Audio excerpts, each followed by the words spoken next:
Hi అండి, నేను మీ లలిత B Shetty. ఈరోజు నేను చెప్పే టాపిక్ మధుర మీనాక్షిదేవి చేతిలో చిలక ఉంటుంది, ఎందుకో తెలుసుకుందామండి.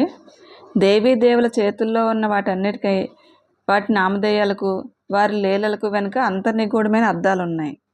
మీనాక్షిదేవి చేతిలోని చిలక జీవుని ప్రాణానికి లేక మనస్సుకు ప్రతీక.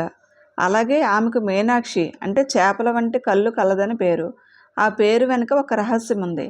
చేపలు గ్రుడ్లు పెట్టి వాటిని పొదుగుతాయి. వాటి నుండి పిల్లలు వస్తాయి. వెంటనే ఆకలితో అలమటిస్తాయి. చేప సస్తన ప్రాణి కాదు, వాటికి పాలు ఇవ్వలేదు. వాటి ఆకలి తీర్చడానికి తల్లి చేప వాటి కళ్ళు విప్పి చూస్తుందట. ఆ చూపుతో వాటి కడుపు నిండుతుంది.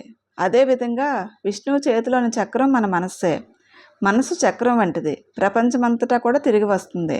దాన్ని పరమాత్మ పరం చేస్తే విష్ణు చక్రం అవుతుంది. ఆయన చేతిలోని కదా మన బుద్ధి. గదకు ప్రతిదాన్ని చితగొట్టే గుణమున్నట్టే మన బుద్ధికి ప్రతి విషయాన్ని తర్కంతో విశ్లేషించే గుణం ఉంటుంది. దాన్ని భగవతర్పణం చేస్తే భగవత్ అర్పిత బుద్ధిగా మారుతుంది. థ్యాంక్స్ ఫర్ లిజనింగ్ అండి. లోకా సంస్థ సుఖినో భవంతు.